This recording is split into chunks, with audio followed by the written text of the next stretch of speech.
Hey YouTube, Joeboy here. So, One Piece chapter 1093 is out. If you guys haven't checked out that chapter yet, I suggest that you do so because I will be spoiling you.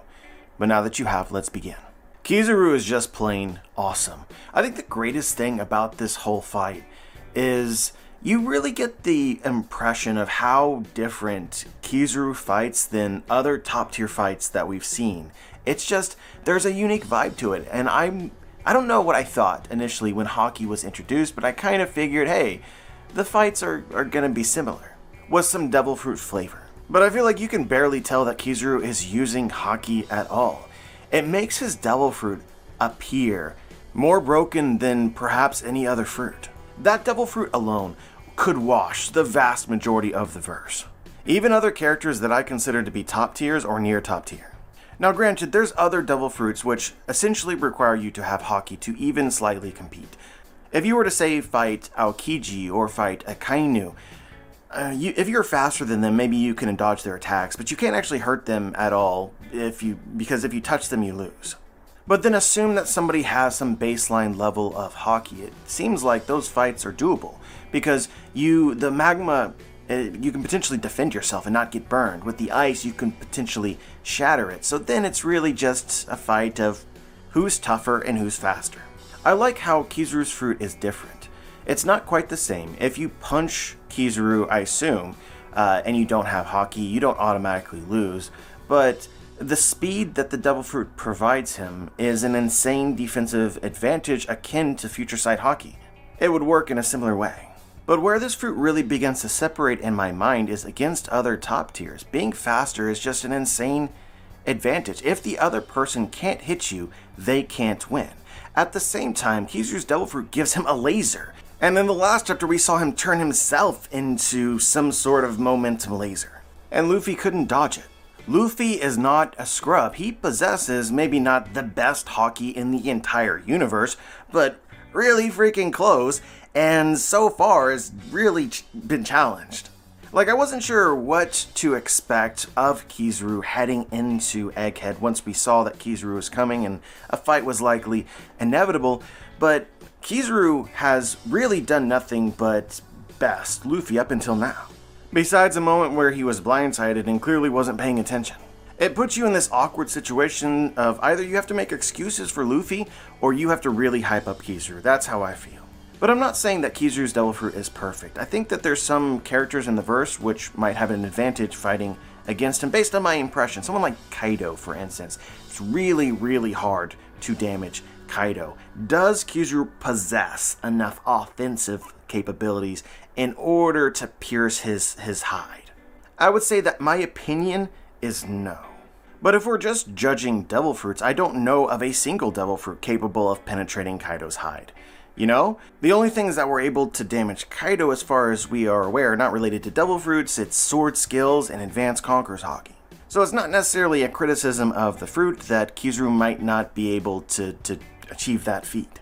And I think that from this, and we said this in the last video as well, it's just unlikely that Kizaru possesses conqueror's Haki.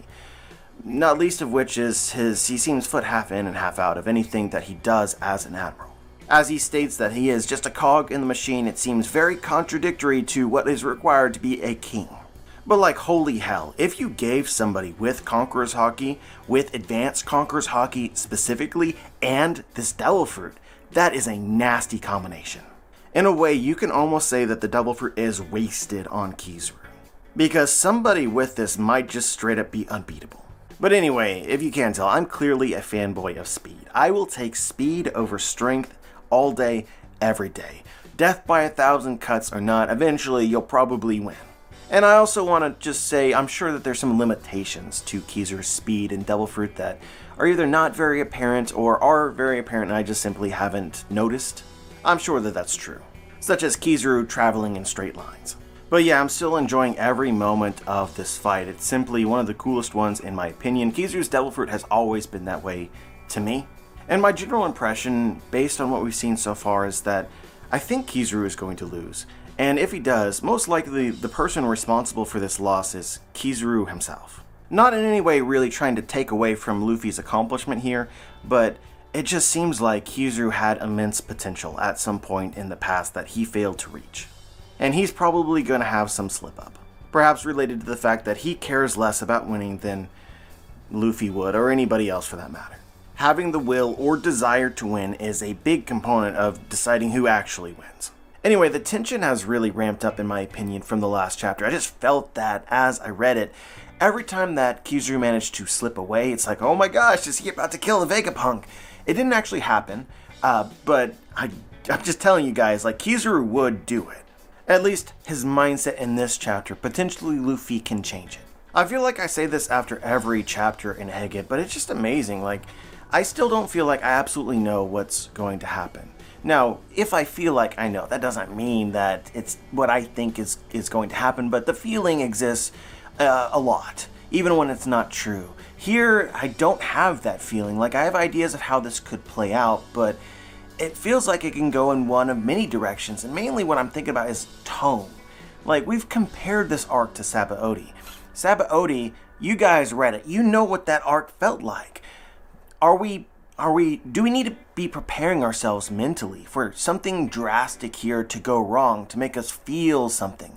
Could that be a Vegapunk death alone? Like, I do expect Vegapunks to die. Would that match up? Or is this another arc where things go well, and maybe because Blackbeard is here, the strategist managed to escape, mostly with good vibes? I feel almost pulled in half here, because expecting feelings and things to go wrong did not go well in Wano. And where we're sitting now, it's even, why would you speculate? I mean, Luffy has awakened his fruit. He feels like he's in control, even if things aren't perfect. But then the logic part of my brain says, wait a second, we're not just going to end the story with Luffy and crew bodying everybody in their way with no repercussions whatsoever. Even if that might have been the point of the fight versus Kaido, different to how many people, including myself, expected it to go, that doesn't mean that this is just how the story is going to progress from here. So I guess the takeaway from all of this is that Oda has done a masterful job of twisting my brain into knots, leaving me with a feeling that I truly do not know. He's so unpredictable, and it's really working right now. But of course, there's always things to speculate. This chapter really hyped up the Pacifista. We see the Vegapunks leave the control tower. They go down a few floors in order to regain control of the Pacifista because the Vegapunks believe that they have the highest order protocol. And as soon as that line dropped, I was like, uh-oh, they don't know. And of course, we see this telegraphed at the end of the chapter. There's a member of the Gorosei here. Saturn is here. And this plan to control the Pacifista, if they're relying on it at all, it's not going to go well. But my sliver of hope that has existed probably for straight up a year now is Bonnie. And Bonnie was also a emphasized character in this chapter. It was just foreshadowed at the very beginning that even though Vegapunk created these monsters and has control over them, some amount of their innate will still exists. And I just assumed that that's the same with the Pacifista. That's the same with Kuma. And so if all the Pacifista had a little bit of Kuma in them, then Kuma's desire to protect his daughter could end up being a difference maker. Assuming it goes down like this, it's just thematic brilliance. At the same time, Oda's constantly pulling the rug out from under our feet. Vegapunks, what they say matters most. But wait, one of the Vegapunks is a traitor, and they can't override each other. Wait, a member of the Gorosei is here, so his orders matter the most. And then finally, it's like, no, these things actually have the ability to override all of them depending on the circumstances. What they want does matter. Oda is saying a lot about a hierarchy here, about a system, and you can even apply it to Kizaru as well, and it wouldn't surprise me if Oda paralleled these things, like, oh, Kizaru is here, he's an admiral, his say usually matters, but wait, a Gorosei is here, Gorosei tells Kizaru what to do, he doesn't get a say. But just like the Pacifista, what he wants does in fact matter, because he can choose to go AWOL, given the correct circumstances, in my opinion. He's just got to want something badly enough, just the same as the Pacifista have to want something badly enough. Anyway, I said something incredibly stupid in the last chapter reaction. We might just throw it out there that the dome might kill Luffy. Yeah, okay, that was stupid. Technically it wasn't power scaled yet, so I plead the fifth. But we see Bonnie also got shoved through the dome, and she's hurt, I guess, in a similar way to Luffy, but like not dead. So the power level of that thing was not nearly as high as I really thought it was. But you've cultivated the perfect scenario for Bonnie to interact with the pacifista. We've already seen that Bonnie has an affinity with the pacifista.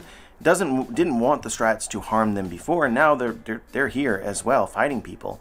I'm curious as to what she's going to do. I imagine that she's going to do something. And at the same time, probably something we haven't talked about in the last couple times that this has come up, but it's like really, really clear. Bonnie is a child. I really encourage you to watch my video, and I'll link it in the description, Utterly Absurd Imu Theory. In that we predicted that Bonnie was a child. And we had reasons for doing so, including the fact that Bonnie just acted like a child. But honestly, if I try to half explain that theory, everyone's going to think that I'm a lunatic. So just, if you're curious as to my thoughts about Bonnie being a child and why that is relevant, watch that video. The only thing that I want to say here is, what is the purpose of making Bonnie a child? Well, I think for a long time people thought, oh, Bonnie is ancient, right? She's immortal. Or maybe she's Kuma's mother or grandmother. She's very old. Not a lot of people, for the years and years I was involved in this community, thought that Bonnie would be younger. And I think that Oda has some reason for doing this. And we can see some things in this chapter, such as Vegapunk is like, I'm not going to let them hurt a child. So, you know, there's some effect there, but I really think it needs to be bigger. Oda's treated Bonnie's age as like one of the most significant mysteries in the entire story. I can't be the only one who thinks this. How does Bonnie being a child change the story? But anyway, I don't want to skip over Zoro and Lucci. I think the two fighting roughly on par, that's how it seems to me, is not really a surprise. I thought that Lucci was strong, and I thought Zoro was strong, and based on what they've been able to accomplish, it's not crazy. I think the thing which strikes me, like this chapter hit me with, is how much Luffy has surpassed Zoro. Luffy made Lucci look like a fool. Maybe Zoro's about to do that in the next chapter, and I'm not aware of it, but I mean, my impression is rough equals, you know, Zoro will probably win, but so, you know, this difference between Luffy and Zoro, I don't think I've ever felt this throughout 1,000 chapters. You can call me a Zoro fanboy if you want, it's probably true, but throughout pretty much the entire story, I've always felt like, except for the injuries that Zoro has obtained, he could have defeated most of the opponents that Luffy could have. Or is, if you were to power scale him against some generic opponent, right, they're roughly equivalent. Zoro simply allows his captain to take the boss, and then he has to take number 2. But obviously here I'm talking about before Kaido, really before the Yonko Saga. Since Katakuri, Luffy has grown tremendously, and it's different. So yeah, this feeling of a gap growing, it hit me like a truck in this chapter. I'm honestly kind of blindsided. And my brain is sort of whirling. I have a lot of Zoro content for you guys coming up. I'm working on some theories for essentially Zoro in the endgame. I think you're really going to enjoy them. But I personally think that if Zoro is to become the world's strongest swordsman, he has to be an equal to Luffy at the same time. Like, Zoro can essentially defeat anyone and be Yonko level, on par with Luffy. So I wonder if Oda is going to utilize what's happening now, this apparent gap, as part of the story for Zoro in any way. Like he feels like he might be falling behind. I don't know if this is true. I'm not going to bet my nutsack that it will. I'm just saying the thought has occurred to me. And if we're honest, I think this is what the dialogue suggested. You know? Different to any other situation. Prior, Zoro's like, you're not fit to take on our captain. And he's like, well, I'm fit to take on you. That's gotta hurt Zoro's pride, at least a little bit.